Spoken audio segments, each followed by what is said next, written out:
I'm News Center Maine meteorologist Jason Nappy tracking the storm as it moves into New England tonight, into Sunday and Monday. So let's talk about that now. Really, it's for Maine, it's Sunday where that storm's going to really start to ramp up Sunday night into Monday here. You see here, that's midnight, Monday at 12 a.m. There's the cold front from eastern Canada all the way down off the coast of D.C. And Virginia. Low pressure is going to form along the front. A lot of energy with this storm as it's going to track northeast up into the Maritimes, and it's gone by Monday night. Here's what you need to know. Here's a summary of the storm before I go a deep dive into the details and do the timeline. It's rain, wind, and a little snow late Sunday into Monday. For Maine, it's heavy rain for most of us. Highest wind along the coast and also pushing inland just a bit. Some mountain snow. And there is a power outage threat. Anytime wind gusts are getting around 50, 60, and even 70 miles an hour. Social media, if you'd like to follow along. If not, let's just get into it. Either way, got a big storm coming through. And it's the power outage risk on Monday where we have that scattered risk, especially in Washington County is where I'm going to target here of having the greatest threat into really Monday from Washington County. The rest of the state's going to get it earlier, especially the southwestern portion. So I'll zoom in now just a bit to northern and southern New England. You're seeing the rain start to move in Sunday during the day, 1 o'clock. It's just starting to move into Maine in the afternoon. First burst of rain. Now, right along here is where that cold front's going to start to just set up there, where you see these wind particles kind of come together here, right along the foothills in the northern highlands Sunday night. That's where the rain's going to be concentrated, okay? The southeast facing slopes especially. And then it gets very heavy 2 o'clock in the morning Monday from Bangor all the way down to Augusta. That's the threat for 3 and 4 inches of rain because this line doesn't move a lot Monday morning here. You see the cold front starts to stall just a bit here.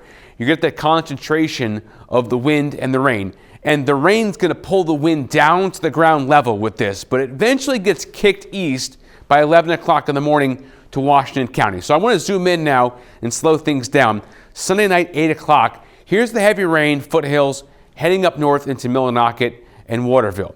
Now, by 11 o'clock Sunday, southern Maine, southwest interior, the southern coast, starting to see that heavy stuff move through. And it's going to be incredibly heavy moving up into Rockland. Here's Penobscot Bay, Blue Hill, Ellsworth, and then in around Bangor, Orono, you're going to see heavy rain 2 o'clock in the morning while you're sleeping. And then it just barely moves east just around the Bar Harbor region up towards Calais, 5 o'clock in the morning. And here's the rain moving offshore of the southern coast. Still raining, but the heaviest stuff has pushed offshore. And then that's into Monday morning. Once again, now it's 8 o'clock, and that heavy band of rain is now sitting with the cold front right over Bar Harbor and Calais, okay? It is snowing in the western mountains, the Boundary Plateau, higher elevations up in the county, up in the Allagash at that time. And then by 10 o'clock in the morning, everything is down east, except for some snow up around Caribou, back just west a bit, so call it the Allagash, the North Woods, Katahdin seeing snow, Millinocket, Caribou by 1 o'clock in the afternoon. It's pretty much done except for snow in the county.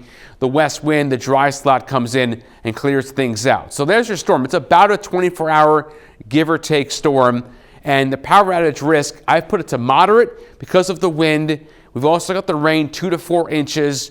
And we've got low threat for lightning from this one.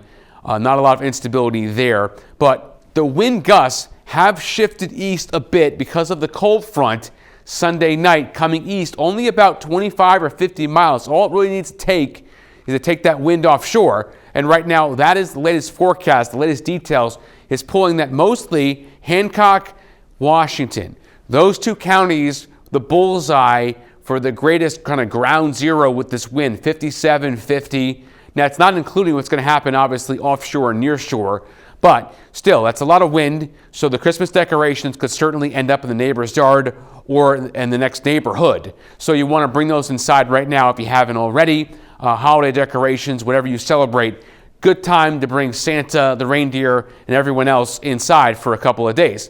Now, the rainfall concern has gone up here 3 to 4 inches. Casco Bay, Lewiston, Auburn, all the way up to the capital region, right over the Kennebec River Valley. That's a lot of rain. Plus, you're going to have rapid snowmelt from high dew points, okay? And it's just going to really cause problems. Rivers and streams, creeks are going to rise rapidly. So I'm really concerned about that. And even 2 to 3 inches is a lot of rain. And there it is, a lot of rain, but there is some snow component to this Western Mountains Boundary Plateau, up in Coos County in New Hampshire. High wind warning, that is for the coastline only of down east, Hancock, Washington.